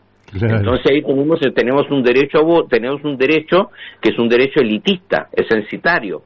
solamente vota la gente que tiene más capacidades como para poder trasladarse de un lado a otro, por un lado, y también la gente que está sana. O sea, yo te lo digo porque acá en La Plata nosotros lo tenemos hecho ese censo. La gente mayor, la gente que tiene su movilidad reducida, no puede hacer este trámite, y también hay gente que vive en barrios que no tiene capacidad monetaria para pagarse un pasaje a Buenos Aires y de vuelta. Entonces, ese sistema hay que modificarlo por una forma telemática, que hay varios modelos, varios sistemas que se pueden fundamentar para que haya una mayor participación. Incluso más, Mario, ya que vamos a entrar al tema político, porque esto también lo voy a exponer el jueves, decía, hay un candidato que lo comentamos la semana pasada, Franco Parisi, que él hizo su campaña electoral desde Estados Unidos, por sistema telemático, redes sociales, etcétera, y sacó más de 900.000 votos en la primera vuelta, por supuesto. En la primera vuelta, entonces esos se pensaban que iban a ir para Cast, esos votos, pero parece que no fueron así. No, fueron, sí. Fueron para Cast. Sí, y encabezado por Franco Parisi porque es su posición, finalmente la posición política e ideológica que ellos tienen.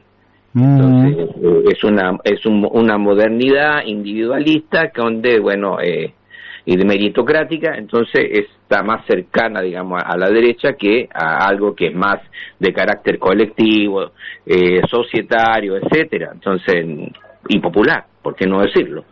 Claro. Entonces, esa es la situación. O sea, pero te digo, es posible, estamos hablando de la Convención Constitucional, una nueva Constitución que está diseñando, ¿no es cierto?, líneas políticas de Estado para los próximos 50 años. Entonces, yo incluso esta mañana acabo de escuchar al presidente Lagos, que estuvo en otra comisión, no es la que pongo yo, Mario, no, pero está bien. Lo invitó, digamos, a la Comisión de Sistema Político, y escuché exactamente lo que estoy planteando. O sea, que hay que pensar en eso, digamos, que el voto obligatorio y de carácter telemático y participativo, una nueva forma de Estado, creación de otro tipo de organismos estatales, llámese, ¿no es cierto?, una Cámara Única, aunque él es partidario de mantener las dos, Lago, me refiero a Ricardo Lago, él es partidario de mantener las dos cámaras, pero ahí una convencional le hizo el otro planteamiento, o sea, justificando la necesidad de que en la Cámara Única hubieran dos tipos de legisladores, llamémoslo así, algunos, digamos, que son, digamos, como los tradicionales representantes del pueblo, y también dentro de la misma región los que sean representantes de la región. O sea, dos tipos pero siempre, digamos, pensando en una Cámara Única. En fin, son diseños nuevos, importantes, y que la Convención Constitucional está mirando, está estudiando, está debatiendo, y con el resultado electoral del domingo pasado, Mario, esto va viento en popa. O sea, se va, digamos, el otro candidato, José Antonio Kast, él estaba en contra de una nueva, más bien, digamos, de una nueva constitución, por lo tanto, en contra de la convención, y no, las facilidades que le podría dar a la convención iban a ser tal vez mínimas, o las legales. Pero en el caso de Boris, esta mañana Boris se entrevistó, tuvo su primera, podemos decir, la segunda, porque ayer estuvo con el presidente Piñera, pero hoy día tuvo una reunión en la Convención Constitucional con su presidenta, la dirigente mapuche, y Elisa Loncón. Entonces Contanos un poquito sobre estas dos reuniones, la que hizo ayer con Piñera, con Sebastián Piñera, presidente actual de la República de Chile, y con la presidenta Elisa Loncón, de la Convención. Contanos qué pasó en cada una de estas dos reuniones. Bueno, la de ayer fue tradicionalmente las reuniones entre el mandatario vigente y el electo son desayunos de trabajo, pero en este caso desconozco las razones. Fue un almuerzo de trabajo que fue en La Moneda. En las veces anteriores era en la casa del del presidente saliente, que invitaba a su casa a tener esa conversación. Y de protocolo, y también, bueno, por una tradición y por una buena imagen a todo el país, que esto ya venía avanzado porque el día domingo en la noche, más bien temprano, no tan tarde, ya se sabía el resultado.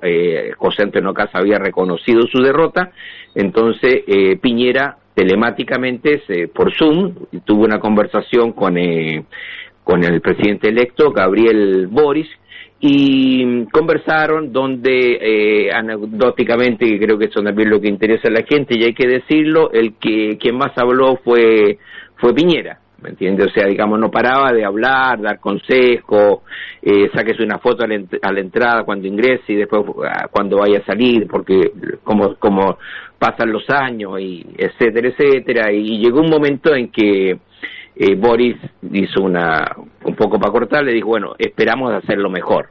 Claro. Esperamos hacerlo mejor, obviamente que estaba dirigido a su interlocutor. Sí. Entonces, pero al día siguiente se reunió un almuerzo que fue en La Moneda, digo, pero donde también, digamos, importante de que esto pueden ser nombres de ministros, futuros ministros. El presidente electo Boris fue acompañado de Isquia Siche, que en todo este periodo ha sido su vocera y ha sido una agitadora, tanto por el norte como por el sur, consiguió mucha votación Isquia, digamos, en las provincias donde Boris había perdido en la primera vuelta. También había ganado este señor Parisi, el que estaba en Estados Unidos, que no puede entrar al país porque no está en deuda de alimentos con su mujer y sus hijos. Esa es la razón, no es nada, digamos, de razón política, sino que es una cuestión judicial, de familiar. Y entonces fue acompañada con ella, probablemente va a ser una de sus ministras, yo creo que no cabe duda de eso, y también por Giorgio Jackson, que también, digamos, también es diputado, y que ha sido, digamos, el coordinador político del comando y de la campaña. O sea, los dos pivotes, bueno, fue acompañado con ellos al almuerzo con Piñera, y Piñera fue acompañado por su ministro del Interior y el ministro secretario general de gobierno. Entonces reuniones de protocolo y ir viendo, digamos, cómo va a asumir en los próximos meses. Recordemos que el nuevo presidente asume el 11 de marzo, o sea, hay bastante tiempo todavía para que arme su gabinete. Su gabinete, al parecer, lo va a formular a mediados, por cerca del 22 de enero. Y bueno, ahí también las imágenes que vemos es que el presidente Piñera es muy latoso, muy hablador, y entonces le mostraba cuadros, le mostraba alfombra, le mostraba locales, lugares, digamos, un poco más para las imágenes. Como si fuera una guía turística, digamos. me lo quitaste de la lengua. Bueno, pero es eso, sí, pero te digo, ese protocolo es muy importante también para la gente. La gente necesita ver a su nuevo presidente, que es un tipo que está posesionado, o sea, que no es un cabro chico, que no es el dirigente estudiantil de la Federación de Estudiantes de Chile. Ya se sabe en todas partes que es el presidente más joven que ha tenido Chile, y tal vez, digamos, en el mundo puede que sea uno de los más jóvenes. Pero también me parece, no lo he confirmado todavía, Mario, que es el primer presidente de la Federación de Estudiantes de Chile que llega, digamos, al Palacio de la Moneda como presidente. Seguramente lo es, sí. Pero hay una cosa que te quiero, que es un poco aleatoria, digamos, pero que es muy importante para los oyentes que nos están escuchando, que son casi todos argentinos, lógicamente porque es el área donde está la radio. Hay un momento que seguramente lo rescataron ahora, vaya a saber quién, de sus viejos Twitter, donde el embajador británico en Chile, John Benjamin, había compartido un Twitter donde dice: linda foto del pleno verano en las Islas Falkland con sus pingüinos felices. Y él le responde, Gabriel Boric: Malvinas, viejo, Malvinas Argentinas. Claro, eso sí, hace muchos años fue esto, Hace muchos años, pero ¿pensás que él mantiene esa convicción? Fue en el año 2013. ¿Mantiene esa convicción? No, por supuesto, no te quepa duda. Además, recordemos de que, y ojalá sea haya en esto una diferencia con otro, digamos, que viene del sur. También recordemos de que Gabriel Boric es pingüino. Él viene del extremo sur, digamos, de Punta Arenas. Claro. Entonces, que es como decir acá Ushuaia, digamos. Exactamente, está en esa zona y conoce toda la situación, sabe lo que es ser del interior, de provincia, y obviamente que conoce esto que tú acabas de relatar. No es algo, digamos, para la galería, o sea, es un sentimiento que trae desde muchos años atrás. Yo creo que va a tener, vamos a ver, digamos, aquí cuál va a ser el embajador que va a designar acá en Argentina, en Buenos Aires, pero creo que generalmente ahí se hace un estudio muy alto, digamos, de nivel político, porque obviamente que no solamente Argentina es el vecino más importante que tiene, sino que también es el socio estratégico más importante. Claro. Entonces es algo, digamos, que siempre... ¿Pensás que va a ser alguien importante, por decirlo de alguna manera? Ojalá no sea el que podría ser. No sé, no tengo idea de lo que me estás diciendo. ¿Cómo que no sea el que sea el amigo que podría ser? Mira, ojalá que no sea, pero errores también, aunque dije lo que anteriormente, también se cometen errores, porque Piñera, el primer embajador que nombró acá en Argentina, cuando asumió él en casi 4 años atrás, nombró a su hermano. Nombró a su hermano como embajador acá en Buenos Aires, en Argentina, y la Contraloría se lo reboteó, porque, digamos, es un tema de imagen, no solamente de imagen, sino que un tema, digamos, de nepotismo y de intereses. Entonces, claro, lo rebotó y tuvo que colocar a otro. En este caso, yo estaba pensando, no es un santo de mi devoción, pero recordemos de que hay un amigo del presidente Alberto Fernández, y de que forma parte, ¿no es cierto?, del grupo Puebla. Ominami. Estoy hablando de Marco Enrique Ominami. Y en este sentido de política, que hay que ser realista, el sector de Marco Enrique Ominami fue y perdió contra Boris no la primaria, sino que en la primera vuelta presidencial salió como sexto, una cosa así, de 7, pero digamos fue uno de los primeros, él y su grupo, y naturalmente que apoyaron la segunda vuelta de Boris, y Boris lo ha nombrado en sus discursos a él, así que también podría ser. Bueno, te damos a la expectativa. Acá nos están echando de la radio, así que te voy a tener que despedir hasta el martes que viene. Muy bien. Un abrazo. Fuerte abrazo y felicitaciones, Gracias. Gran noticia de que haya ganado Boric. Bueno, y nosotros nos vamos hasta el viernes a las 17 horas. Que tenga una excelente semana. Chau.